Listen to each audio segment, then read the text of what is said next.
Hello everyone, exercise 6.2 का पहला question अब हम लोग सॉल्व करेंगे। इसमें क्या है, आप लोगों को गिवन में कुछ खास तो नहीं दिया हुआ है, बस केवल एक फिगर दिया हुआ है। तो पहले हम लोग क्या कर लेते हैं, उस फिगर को बना लेते हैं।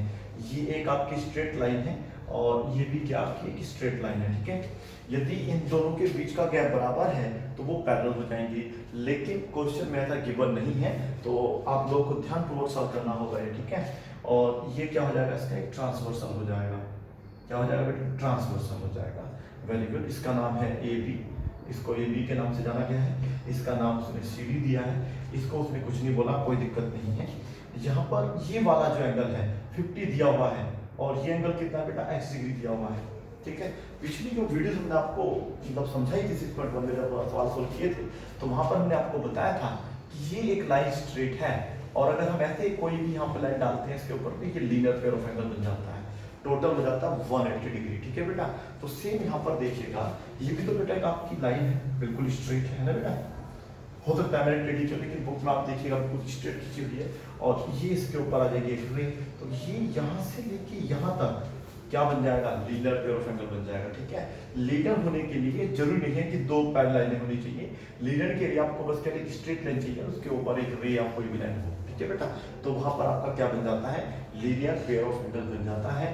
मींस आप लिखेंगे यहाँ पर कि जो x प्लस 50 डिग्री है वो टोटल हो जाएगा 180 डिग्री, लेकिन होगा क्यों वो मेंशन करना होगा, क्योंकि ये होगा लीनियर पेयर ऑफ एंगल्स में, ठीक है बेटा। क्या होगा, लीनियर पेयर ऑफ एंगल्स, ठीक है।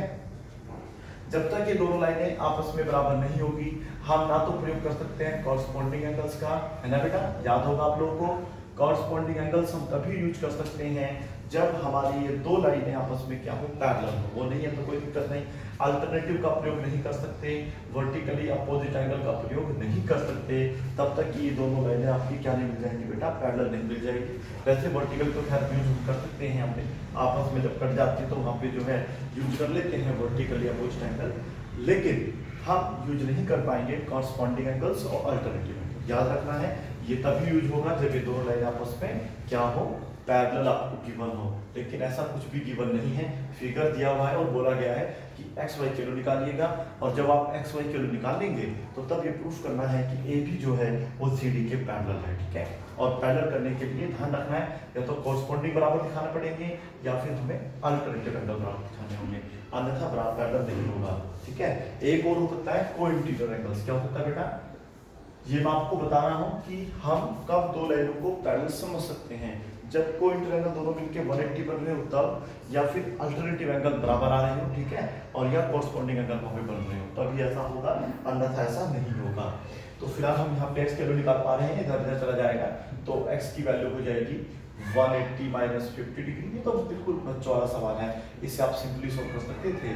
130 समझ में आ गया आप लोगों को।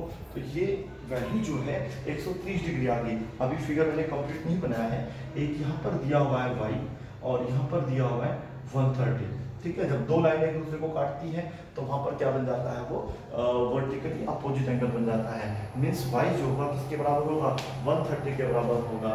लिखेंगे क्या, लिखेंगे 130 डिग्री, लिखेंगे वर्टिकली अपोजिट एंगल्स, ठीक है बेटा। जहां भी आपके वर्टिकली अपोजिट एंगल होते हैं वो हमेशा बराबर होते हैं। अब आप क्या ऑब्जर्व कर सकते हैं, ये देखिएगा, आप ये ऑब्जर्व कर सकते हैं कि जो x की वैल्यू है वही सेम वैल्यू किसकी आ रही है बेटा, बताइए, y की भी आ रही है ना बेटा। तो यहाँ पर आप लिखेंगे कि x इज इक्वल टू है y, ठीक है बेटा, इज इक्वल टू है 130 डिग्री।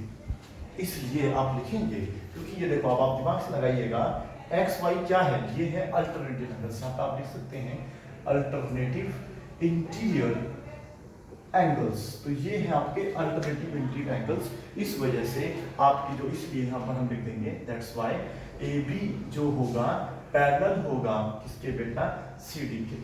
समझ में नहीं आया, मैं दोबारा समझाता हूँ आप लोगों को। देखिए, एक तो सिंपल तरीका है आपको एक्स वाई की वैल्यू फाइंड करनी है, ठीक है। तो इन दोनों को ऐड करके तो निश्चित है कि 180 ही बनेगा, तो आपने सोल्व करके x की वैल्यू फाइंड करी।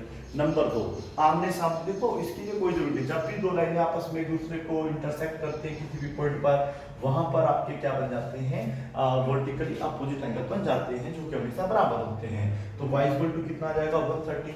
क्लियर हुआ इतना आप लोगों को, बचना समझना था। अब आप देखो x की वैल्यू भी बराबर है, y की बराबर है, तो अगर x y बराबर है तो आप देखिए z बनना नहीं बन रहा, बन रहा है ना बेटा, देखो यहाँ पे z, और अगर ये दोनों बराबर है तो इसका मतलब क्या हुआ होगा, ये दोनों आपस में क्या रही होंगी, पैरेलल।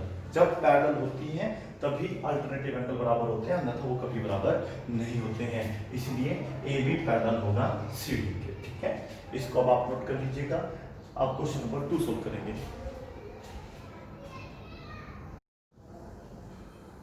क्वेश्चन नंबर 2 अब हम लोग सोल्व करेंगे। देखिए यहाँ पर क्या गिवन है, पहले गिवन लिख लेते हैं, क्या क्या चीजें हमें यहाँ पर गिवन है। क्वेश्चन नंबर 2 में हम लोगों को गिवन है कि ए बी पैरेलल है सी डी के, कोमा लगा के सी डी पैरेलल है ई एफ के। ठीक है बेटा, अगर आप देखिएगा, पहले मैं फिगर बना के दिखाता हूँ, फिगर आपको गिवन है फिर से। तो ये हो गई आपकी एक लाइन ए बी, फिर इसी के पैरेलल एक लाइन हो गई सी डी, फिर इसी के पैरेलल एक लाइन हो गई ई एफ। ठीक है, इस तरीके से 3 लाइन आपको पैरेलल दी हुई है, और ये हो गया इनका बेटा ट्रांसवर्सल। ठीक है, वो गिवन है नहीं है, नो प्रॉब्लम, आप समझने की कोशिश करिएगा। ये है x, ये है y। ठीक है, और ये है आपका z।